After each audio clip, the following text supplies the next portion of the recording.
Mathematics के इस video में हम टाइप्स ऑफ सेट लेकर चलेंगे क्लास 11th के। पिछले वीडियो तक हमने एक्सरसाइज 1.1 को कंप्लीट किए थे।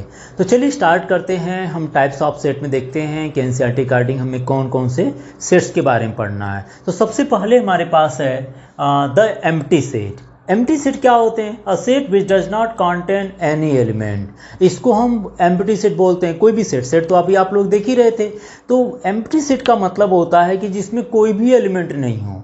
किसी भी सेट में लिख दीजिए कोई भी एलिमेंट ना हो, वो एक एम्प्टी सेट होता है। एम्प्टी सेट को बोलते हैं नल सेट।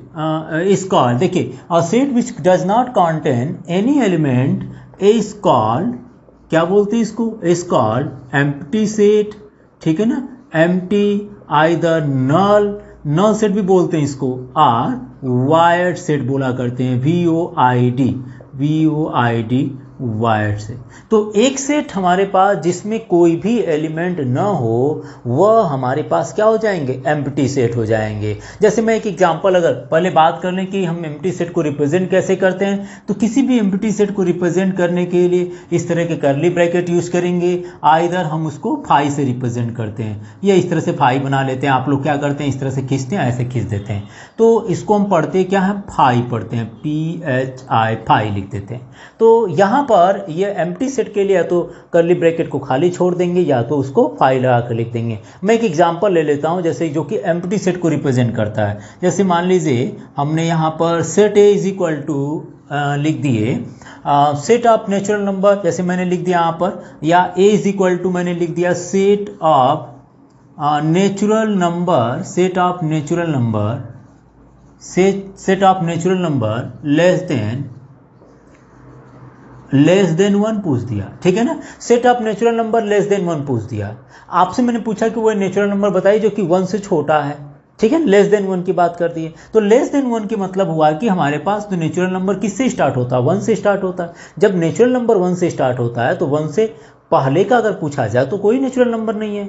तो ऐसे केसेस में इस सेट को बोल सकते हैं कि यह सेट ओनली ब्रैकेट में, या हम इसको फाई लिख देते हैं, या हम इसको यह लिखेंगे क्योंकि इस ब्रैकेट के अंदर कोई भी एलिमेंट नहीं आ रहा, इसलिए इसको खाली छोड़ देंगे। तो ये एक एम्प्टी सेट हो जाएगा। Set of natural number less than 1 की बात कर दे तो यहाँ पर हमारे पास एम्प्टी सेट हो गया। ऐसे भी को बहुत सारे एग्जांपल मिलेंगे जबकि हम उसको सॉल्व करते तो उसमें कोई वैल्यू उस लिमिट के अंदर नहीं आती, इसका मतलब वो एम्प्टी सेट हो जाता है। ठीक है? या इसको नल सेट या वायर्ड सेट भी बोला करते हैं, इनको याद रखिएगा। ठीक है? आगे चलते हैं। फाइनाइट एंड इनफाइनाइट सेट से नाम से क्लियर हो जाता है कि फाइनाइट क्या होंगे और इनफाइनाइट क्या होंगे। एक set, a set which is empty और contain a definite number of element is called finite, otherwise infinite. मतलब वो खाली सेट हो, उसमें कोई भी एलिमेंट नहीं, जैसे यह था, जैसे यह हो गया, या तो उसमें कोई भी एलिमेंट ना हो, या तो हो तो वो काउंटेबल है, वह आपका फाइनाइट हो जाएगा। और अगर उसमें नंबर ऑफ एलिमेंट ज़्यादा हो जाएंगे तो वह क्या होंगे? इनफाइनाइट हो जाएंगे। जैसे मैं एक एग्जांपल लेकर बता देता हूँ। A इज इक्वल टू, मान लीजिए हमने ले लिए 1 2 3। तो ये जो 1 2 3 है, इसमें देखिए जो भी एलिमेंट हो हम गिन सकते हैं ना, 3 एलिमेंट है, 1 2 3, या इसमें कुछ भी ABCD कुछ भी लिख दिया जाए। मान लीजिए हमने B इज इक्वल टू इसमें लिख दिए ABCD, तो इसमें नंबर ऑफ एलिमेंट कितना है? 4 है, काउंटेबल है। इसका मतलब ये दोनों जो सेट होंगे वो क्या होंगे? फाइनाइट सेट हो जाएंगे। ये दोनों सेट्स क्या है? फाइनाइट सेट्स हैं, बिकॉज इसमें नंबर ऑफ एलिमेंट काउंटेबल, इसमें भी नंबर ऑफ एलिमेंट काउंटेबल है।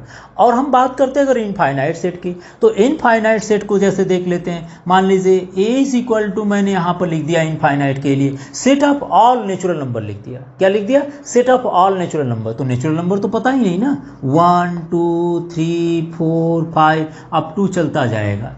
तो यह इनफाइनाइट तक हो गया। इनफाइनाइट मतलब इसमें में कोई लिमिट नहीं है कितना नेचुरल नंबर हो सकता है। तो ऐसे केसेस में इस तरह के सेट को क्या बोलते हैं? इनफाइनाइट सेट बोला जाता है। तो फाइनाइट और इनफाइनाइट में अंतर देख लीजिए। फाइनाइट की सेट के कार्डिनल नंबर को बताया सकता है। कार्डिनल नंबर क्या हो मैं बात करूंगा अभी, बट मैं आपको बता देता हूं कि फाइनाइट में जो एलिमेंट होते हैं उसको काउंट कर सकते हैं, और इनफाइनाइट सेट में जो नंबर ऑफ एलिमेंट होते हैं वो काउंट नहीं होते हैं, वो तो अप टू इनफाइनाइट तक चलते हैं। तो वहाँ पर बता ही नहीं सकते कि उस सेट में कितने नंबर ऑफ एलिमेंट है। ठीक है ना? अगले क्वेश्चन की बात करते हैं, अगले टॉपिक की बात करते हैं। तो इक्वल सेट है। इक्वल सेट्स क्या होते हैं? Two sets are said to be equal if they have exactly the same element. Same element होना चाहिए, जो इस सेट में हो वही दूसरे सेट में हो। जैसे मान लीजिए ए सेट हमने ले लिए 1 2 3 एंड 4 एंड बी सेट हमने ले लिए 4 3 1 एंड 2। दिस टू सेट्स हमने बताया है कि इक्वल सेट्स का मतलब होता है दो सेट ऐसे हो जिसमें नंबर ऑफ एलिमेंट क्या हो, एग्जैक्टली सेम हो। तो देखिए 1 2 3 4 इसमें भी है और इसमें भी वही एलिमेंट है 1 2 3 4। सीक्वेंस बदल जाए तो सेट से कोई प्रॉब्लम नहीं होती, सीक्वेंस बदलने पर सेट में कोई इफेक्ट नहीं होता है। ये दोनों सेट आपस में इक्वल है, इसलिए हम कह सकते हैं A is equal to B. कोई भी दो सेट आपस में इक्वल सेट होंगे अगर दोनों के एलिमेंट बराबर हो। ध्यान दीजिएगा, एलिमेंट बराबर हो। अब एलिमेंट का आर्डर कोई पहले लिख दिया कोई बाद में लिख दिया, इससे कोई प्रॉब्लम नहीं, एलिमेंट को मैचिंग करना होता है। हम कह सकते हैं कि इनके कार्डिनल नंबर बराबर होते हैं, मतलब cardinal number Na is equal to इसमें Nb है। अब Na कितना है भाई, Na क्या होता है, तो इसके लिए हम बोलते हैं कार्डिनल नंबर। कार्डिनल नंबर, ठीक है ना। कार्डिनल नंबर होता क्या भाई, देखिए क्या होते हैं, किसी भी सेट में जितने नंबर आप जितने एलिमेंट्स होते हैं उसकी नंबर्स बताने के लिए हम कार्डिनल नंबर का यूज़ करते हैं। जैसे मान लीजिए हम पूछें कि सेट ए है, सेट ए में कितने एलिमेंट हुए, देखिए 1 है 2 है 3 है 4 है, तो इसका मतलब कार्डिनल नंबर कितना होगा इस सेट का, 4 हो जाएगा। अगर मैं बोलूं बी सेट है, बी सेट में कितने एलिमेंट है, बी सेट में 1 2 3 4 है, तो मैं बोल सकता हूं कि इनका कार्डिनल नंबर कितना हुआ, 4 है। एलिमेंट चाहे कोई भी, जैसे इसमें बोला जाए 1 2 3 4 एलिमेंट है, तो कार्डिनल नंबर इस सेट का कितना होगा, 4 हो जाएगा। कार्डिनल नंबर का मतलब होता है किसी सेट में जितने एलिमेंट हैं वो उनकी नंबर्स को बता देता है, उनकी संख्या बताता है, वही उसका कार्डिनल नंबर होता है। तो हमने दो सेट ले लिए थे, इसमें 4 एलिमेंट था। अब यहाँ पर 5 लिखे रहे उससे कोई मतलब नहीं। मान लीजिए हमने सी सेट ले लिए और सी सेट क्या है 1 2 3 5 हो गया, तो कार्डिनल नंबर कितना होगा इसका, 4 ही होगा। सेट से एलिमेंट से मतलब नहीं होता, इसमें नंबर्स ऑफ एलिमेंट से मतलब होता है। अगर इसमें एलिमेंट 1 2 3 4 है तो इसका cardinal number NC is equal to 4 हो जाएगा। तो ये होता है कार्डिनल नंबर। अब अगर आपने इक्वल सेट जान लिया, इक्वल सेट में क्या होता है, एग्जैक्टली दोनों सेम नंबर होना चाहिए, एग्जैक्टली दोनों सेम एलिमेंट होना चाहिए। तो इक्वल के बाद हमारे एक पॉइंट और आती है, इक्विवेलेंट सेट आती है। क्या आते हैं, इक्विवेलेंट सेट। मैं एक बार इक्विवेलेंट सेट की बात भी कर लेता हूँ।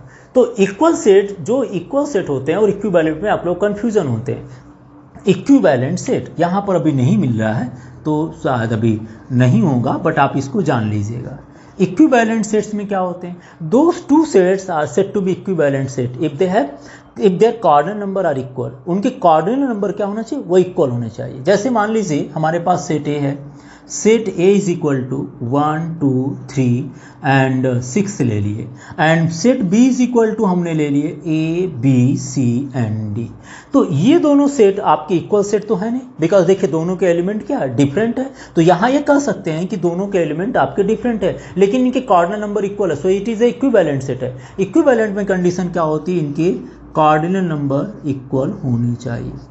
इनके कार्डिनल नंबर इक्वल होना चाहिए। दोनों में 4 एलिमेंट है इसलिए इक्वल है, इसलिए ये इक्विवेलेंट सेट हो गया। इक्विवेलेंट में क्या कंडीशन होनी चाहिए, नंबर ऑफ एलिमेंट दोनों में बराबर होने चाहिए। अब वो एलिमेंट दोनों का डिफरेंट हो चल जाएगा, लेकिन इक्वल सेट में क्या कंडीशन होती है, इक्वल सेट का मतलब होता है कि जो एलिमेंट पहले सेट में वही एलिमेंट दूसरे सेट में हो। अगर मान लीजिए इसमें 3 एलिमेंट हो तो इसमें भी 3 ही एलिमेंट होगा, जाहिर सी बात है। अगर यहाँ 1 2 3 इसमें है तो बी सेट में भी तो 1 2 3 ही होगा, तभी तो ये दोनों इक्वल सेट होगा। अगर मान लीजिए यहाँ 1 2 3 लिखा और यहाँ पर लिख दिया 4 3 1, मान लीजिए हमने सेट में क्या लिख दिए, सेट में लिख दिए A इज इक्वल टू 1 2 3 और हमने बी सेट में लिख दिए 3 2 एंड 5 लिख दिया। तो दो एलिमेंट बराबर हो गए, लेकिन तीसरा बराबर नहीं हुआ, तो यहाँ पर ये इक्वल सेट नहीं हुआ। क्या हुआ, ये इक्विवेलेंट हो गया। ये दोनों क्या है, इक्विवेलेंट है, क्योंकि दोनों के सेट के इनसाइड में नंबर ऑफ एलिमेंट कितना है, 3 है, इसलिए ये इक्विवेलेंट सेट हो जाता है। ठीक है, तो एक्सरसाइज हमारे 1.2 में जो एम्प्टी सेट, फाइनाइट सेट और इनफाइनाइट सेट, साथ ही साथ इक्वल सेट, और कभी अगर इक्विवेलेंट की जरूरत पड़ेगी तो इक्विवेलेंट सेट आप देख लीजिएगा। इन्हीं बेसिस पर हमारे पास क्वेश्चन है। हम टाइप्स ऑफ सेट डिफरेंट पढ़ते चलेंगे, subset, power set, super set, इनके बारे में पढ़ते चलेंगे और एक्सरसाइज 1 बाय 1 सॉल्व करते चलेंगे। याद रखिएगा सब चीज़ें आपको जानकारी होनी चाहिए कि इससे रिलेटेड ही हमें थ्योरम करना पड़ता है। ठीक है ना, तो हमने आपको क्या बताएं, आपको एम्प्टी सेट बताएं जिसको खाली ब्रैकेट या आप फाई से यूज़ करते हैं। फाई मीन्स ये एम्प्टी सेट को रिप्रेजेंट करता है। साथ ही साथ मैंने फाइनाइट और इनफाइनाइट बताए थे। फाइनाइट का मतलब नंबर ऑफ एलिमेंट जिसमें काउंट किया जा सके, और इनफाइनाइट का मतलब जिसमें नंबर ऑफ एलिमेंट काउंट नहीं किया जा सके।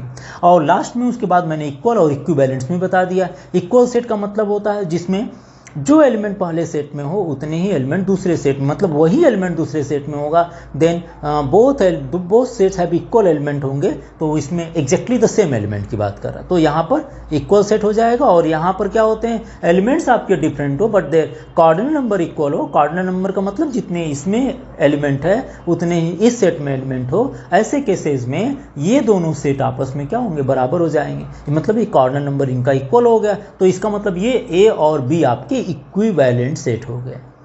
तो एक इक्वल सेट आपका इक्विवेलेंट हो सकता है, लेकिन एक इक्विवेलेंट सेट इक्वल नहीं हो सकता, बिकॉज ये देखिए ये इक्विवेलेंट है, इक्वल नहीं है। लेकिन अगर ये इक्वल है तो इसका कार्डिनल नंबर 4 आएगा, इसका भी 4 आएगा, तो इसका मतलब ये इक्वल भी है और इक्विवेलेंट भी है, दोनों हो सकता है।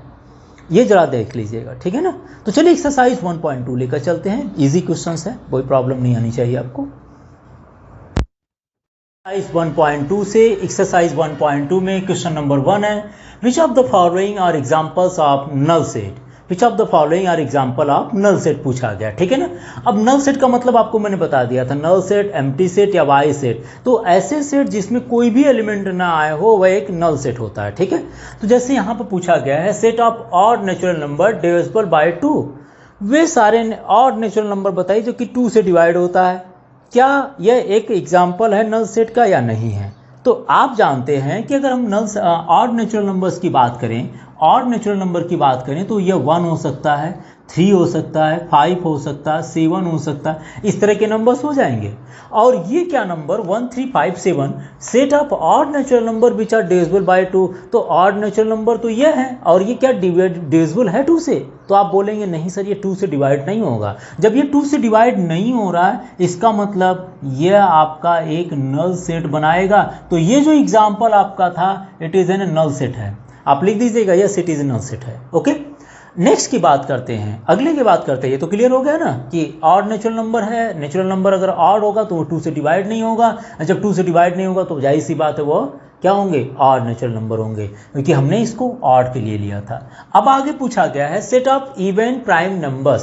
Set of even prime numbers आपको बताना है कि अगर मैं आपसे पूछूं कि इवन प्राइम नंबर, तो इवन प्राइम नंबर तो होता है ना, सबसे स्मॉलेस्ट जो प्राइम नंबर्स होता है वो इवन प्राइम नंबर, वो कौन सी है, 2 है। तो यहां पर अगर बात कर लें इस सेट के इक्वल, तो इस सेट में हम लिख सकते हैं 2 को, so it is not a null set, ठीक है ना, it is not null set. तो ये नल सेट नहीं होगा क्योंकि इसमें क्या होगा, एक एलिमेंट आ सकता है, वो एलिमेंट क्या होगा, 2 है, सो ये लिख सकते हैं it is not a null set. Okay, X such that X is a natural number and condition दिया, नेचुरल नंबर है, साथ ही साथ कंडीशन दिया है लेस देन 5 हो and x is greater than 7। Way natural number बताइए जो 5 से छोटा हो, 7 से बड़ा हो। देखिए सबसे पहली बात है नंबर लाइन पर चलिए, नंबर लाइन पर अब हम ले लेते हैं, यहाँ पर हमने 5 ले लिए, 5 के बाद क्या आएगा, 6 आएगा, 7 आएगा। 7 से ग्रेटर देन का मतलब हम चलेंगे 8 की तरफ, यही नहीं चलेंगे, 7 से ग्रेटर देन का मतलब हम इधर चलेंगे, और 5 से एक्स इज लेस देन 5, 5 से कम की तरफ चलना हो तो इधर चलेंगे, इधर ही नहीं चलेंगे। एक्स इज लेस देन 5, 5 से लेस देन हो और 7 से ग्रेटर देन हो, ऐसा नेचुरल नंबर बताइए जो 5 से छोटा हो, 5 से लेस देन हो और किससे बड़ा हो, 7 से बड़ा हो। कोई है क्या नेचुरल नंबर, भाई होगा तो एक ही होगा ना, एक ही कंडीशन को फॉलो करेगा ना। लेस देन 5 अगर जो होगा वो 7 से ग्रेटर देन नहीं होगा, और जो 7 से ग्रेटर देन होगा वो लेस देन 5 नहीं होगा। इसका मतलब क्या हुआ, it is a null set हो गया। क्या हो गया, नल सेट। ये एक एग्जाम्पल जो आपका नल सेट का है, ये नहीं है, यह एक नल सेट का एग्जाम्पल हो गया, ठीक है, क्योंकि आप कंडीशन देख रहे हैं set of natural number which is less than 5 and x is greater than 7। तो 5 से लेस देन आप कोई भी नंबर देख लीजिए और 7 से ग्रेटर देन, दोनों कंडीशन को फॉलो करने वाला कोई भी नेचुरल नंबर नहीं है, किसी एक को फॉलो करने वाले बहुत सारे नंबर हैं। 7 से ग्रेटर देन का पूछा जाए तो 8, 9, 10 बता देंगे, और 5 से लेस देन के पूछा जाए तो 3, 4, 5, 1, 2, 3 बोल सकते हैं। लेकिन अगर बोला जाए कि जो 5 से भी लेस देन हो, 7 से ग्रेटर देन हो, तो नथिंग है ना, so it is a null set हो जाएगा। नेक्स्ट की बात करते हैं, Y such that Y is a point common to any 2 parallel line.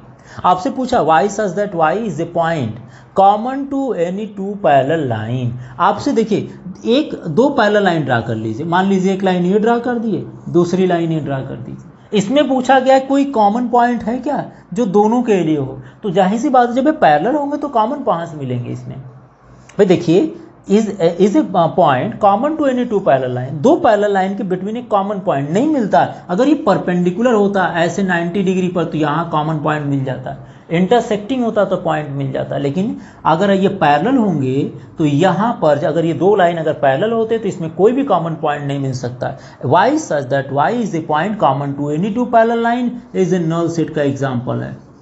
यह एक नल सेट है बिकॉज ऐसा पॉसिबल नहीं हो सकता। तो यहाँ पर एक नल सेट हो गया, दूसरा हो गया नल सेट और ये वाला। तो आपसे पूछा which of the following are examples of null set, तो ये भी नल सेट है, ये नहीं है, ये नल सेट का एग्जांपल है, and these are also null set का एग्जांपल है। ठीक है ना, आप एक बार इसको देख लीजिए ध्यान से, कहीं प्रॉब्लम आए तो आप कमेंट बॉक्स में लिख कर पूछ सकते हैं। ठीक है, आप एक बार इसको देख लीजिए।